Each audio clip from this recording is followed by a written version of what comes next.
Hi, Victor.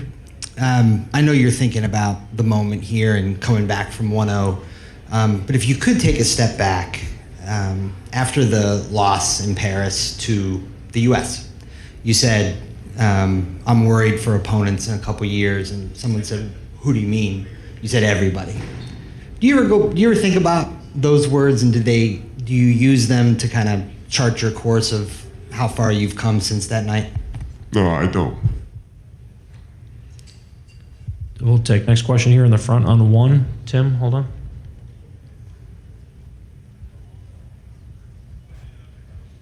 One. It's okay. You can hear me. They can hear me now too. Tim Reynolds with the AP. Vic, the fact that you guys have dealt with some things in this postseason. You had the concussion. You got down to Minnesota, down to OKC. It has not been an easy ride to get here. Does it give you any comfort in knowing that this team has been able to handle challenges, big challenges that have been put in front of it? Yes, it's very reassuring. We know we're not here by chance, you know. We've been through some weird, Right here. what do you call it? Yeah, weird situations or whatever. And yes, it's reassuring to know that these guys, the 18 guys we got, are built this way and are resilient. Jared here in this corner. Jared Weiss, The Athletic. You seem very calm. In the OKC series, you seem pretty tense as the series went on. Why do you seem to be calmer now, and how are you handling just the pressure in the moment? I don't know. I'm just speaking with my heart. 1, third row on the aisle. And reacting with my heart. So I can't answer that question, but an explanation would be that as the series goes on, you know, it get closer to qualification or elimination. So tension level normally rises. Melissa, third row on the right. Hey, Victor. I know Pop has talked to you after some big moments throughout this run. I'm just curious if he said anything to you either last night or this morning. Black t-shirt. I haven't talked to him yet, but yes, he's texted me. Care to expound on what that text entailed? In the big lines, it was that I've been bad and I've done better than this. Christian standing on the right.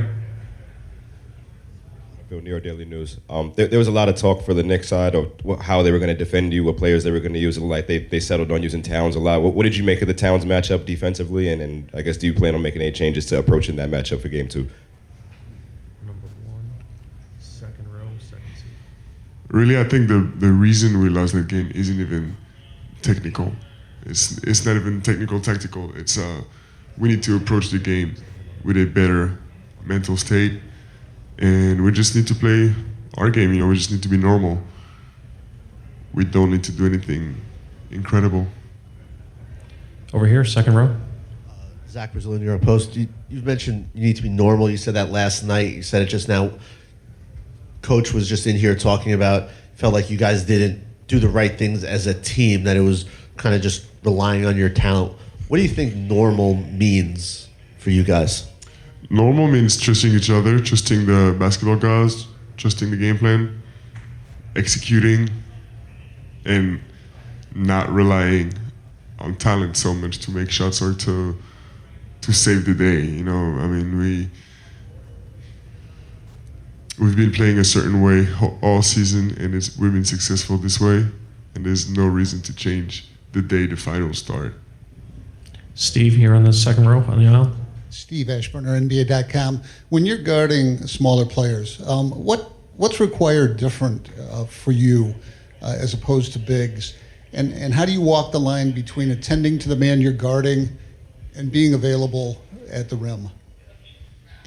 Oh, that's an interesting question, but I guess to answer it, we could talk for half an hour with my coaching staff. But so for me, guarding smaller players, it's quickness of feet. And it's true that it is a little difficulty, but that I'm still learning, but I've learned a lot to change the mindset between guarding the rim and guarding a small. It's I really need to flip a switch. Fourth row on the right. Si en français. Une question un tout petit peu à côté du match 2, mais quand tu étais en France, tu racontais que tu pensais beaucoup à Kobe Bryant et que tu étais beaucoup inspiré par sa mentalité de travailleur acharné. Est-ce que c'est toujours autant le cas et est-ce que cette mentalité-là est encore plus cruciale en play-off, en finale, dans ces moments-là?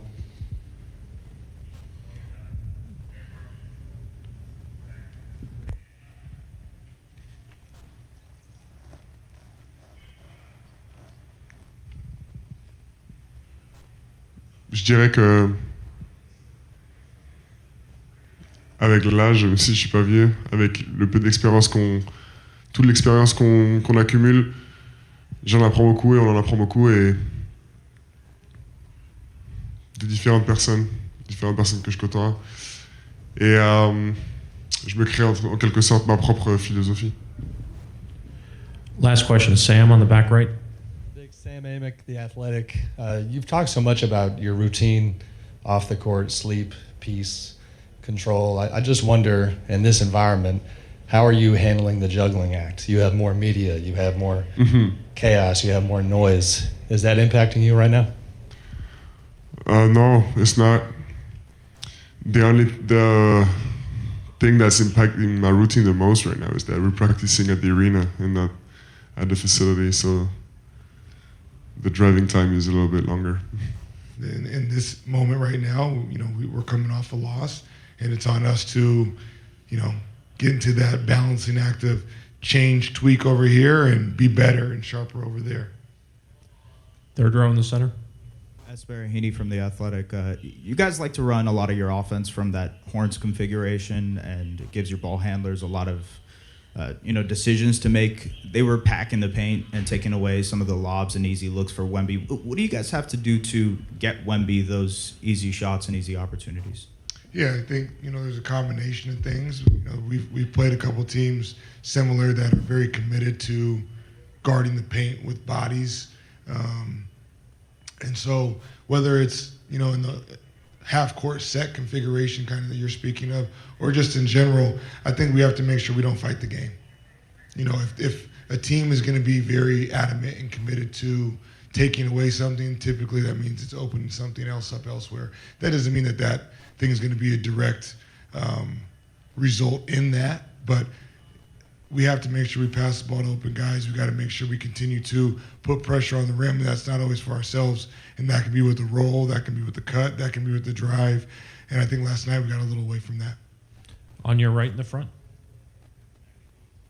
I think when Dylan to play, y'all were down 4. 2 minutes later, when you tie the game, get a 1-point lead, was there any consideration of putting him back out there? Was the group that closed the floor what you were looking for? There was definitely consideration. Dylan had a heck of a game and was playing very well, and that comes with, when you have a lot of good players, those decisions. And so Dylan did not finish the game by nothing that he did or did not do, and it was a decision I made.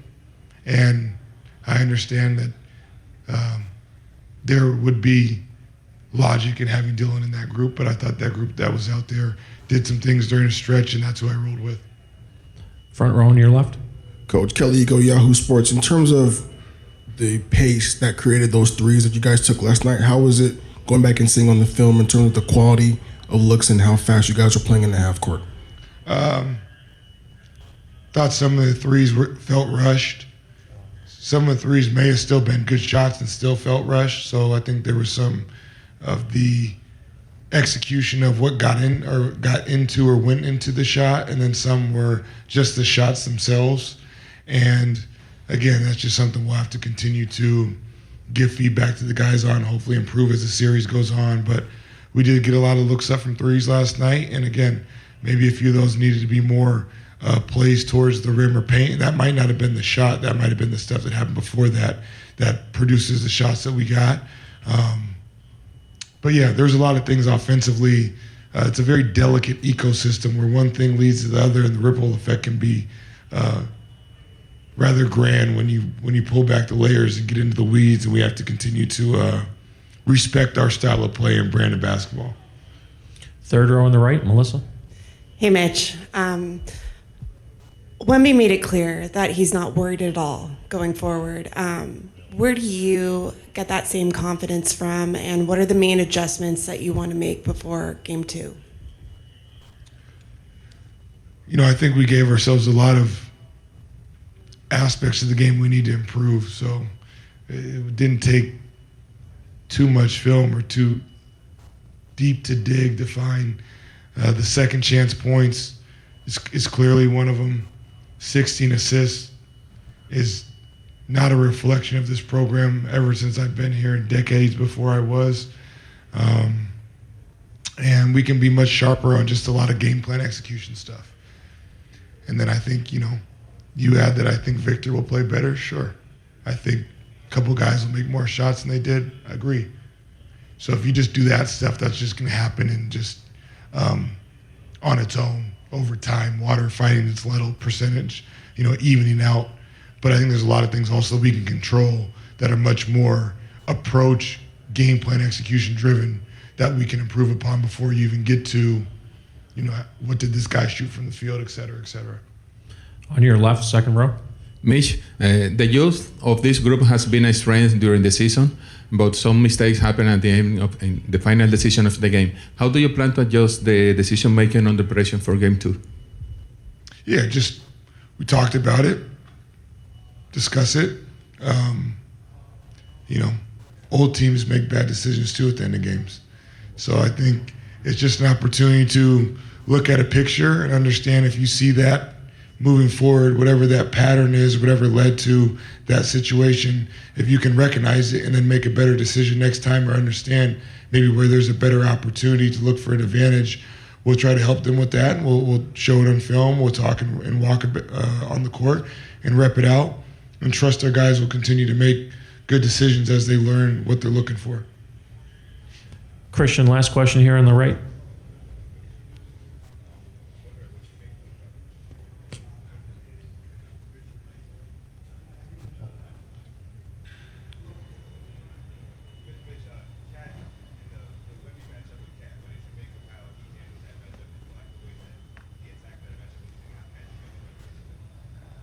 Just to make sure I hear you, you're asking about Towns guarding Victor. I thought that our offense in general did not put a lot of people in the right situations and spots last night.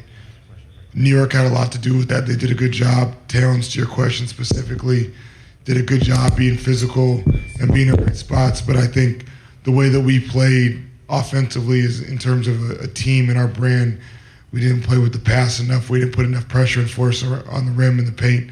And so it led a lot of making or missing shots and us trying to play with talent offensively instead of playing together and finding opportunities to take advantage of forcing defenses to put themselves in making decisions of giving up this or giving up that. And so New York gets a lot of credit for that, but I think that we have a lot of room for improvement on that moving forward. Hey, De'Aaron. Leandro Serra, Prime Video, Brazil.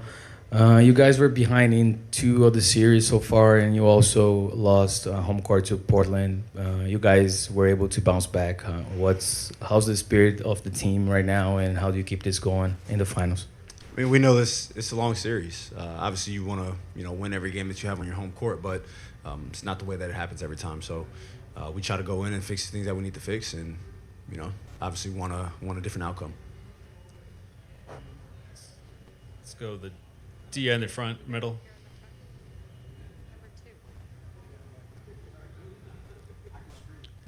All the way. Thank you. Dia in the front.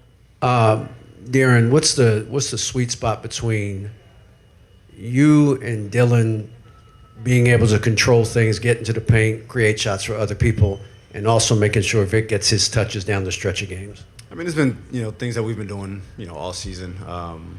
There is a balance to it, but for us, it's just when we have the ball moving and we get the defense to rotate, it naturally comes back to the guys that it's supposed to come back to. So we're not necessarily thinking, obviously, unless Vic's like, I want the ball, or he gets to a spot and he's demanding the ball.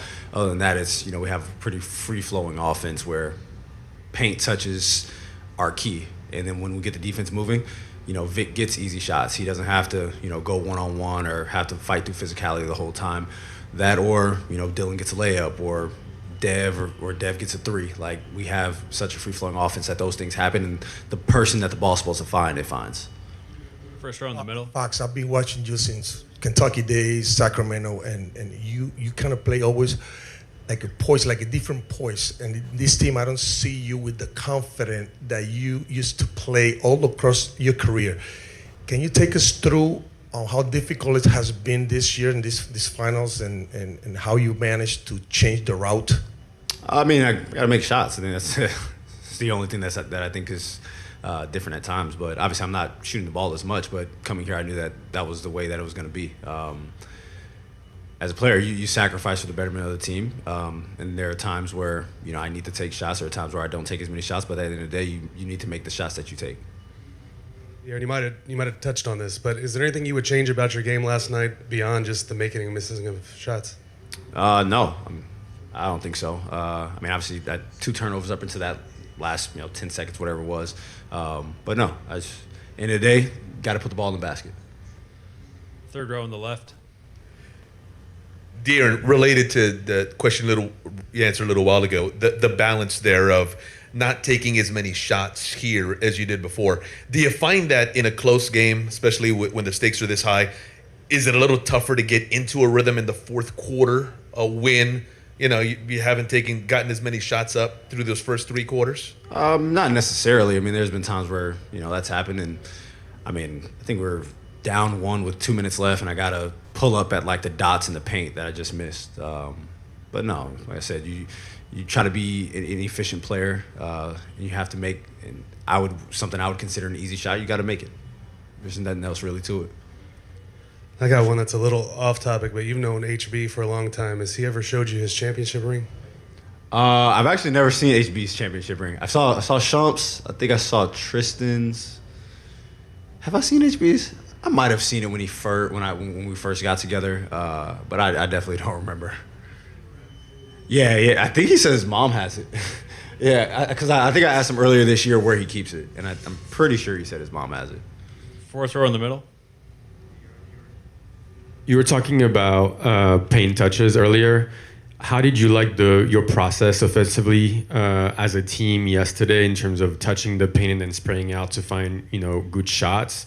Was the process an issue or something that they were doing defensively that was an issue, or was it just you kind of make or miss league? I mean, I think throughout the course of the game, I think we were decent. I think towards the end of the game, we got a little bit worse at it, and obviously they ramped up the pressure, kind of kept us out of the paint. But the process was there and that was the way that we got our lead. That was the way we got to an 11-point lead. But we have to try to continue that process over and over. And if you're not making shots, you're not making shots. But that shouldn't change the process.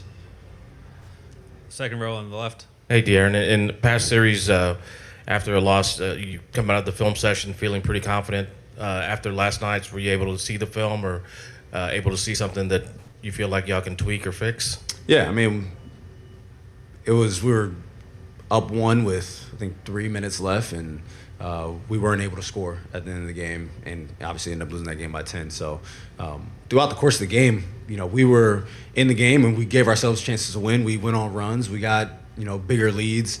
We just had to figure out a way to sustain it, and that's keeping them off the glass, not giving up second chance points.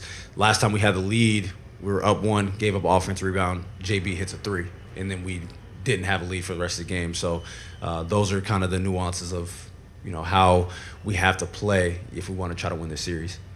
Last question right here in the front. Hey, Jaron. Sergio Andres, drafteado Spain. When you see a player like Brunson get that kind of rhythm down the stretch, knowing the kind of player he is, you've obviously been class player of the year as well. Do you change things for next game, or do you just stick with the plan and, let's see what you guys can do better next time? Yeah, I mean, I think we did a fairly good job throughout the course of the game, but, he definitely got it going towards the end of the game. And there are times where just like, anybody but Jalen, make somebody else shoot the ball.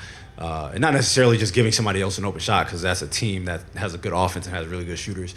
But you want someone else trying to make a tough shot. And, try to make it tough on him. Sometimes you send 2 at him. Sometimes you just corral him when he comes off of a ball screen. Just try to find ways to get the ball out of his hands without just giving somebody else a warm-up jump shot.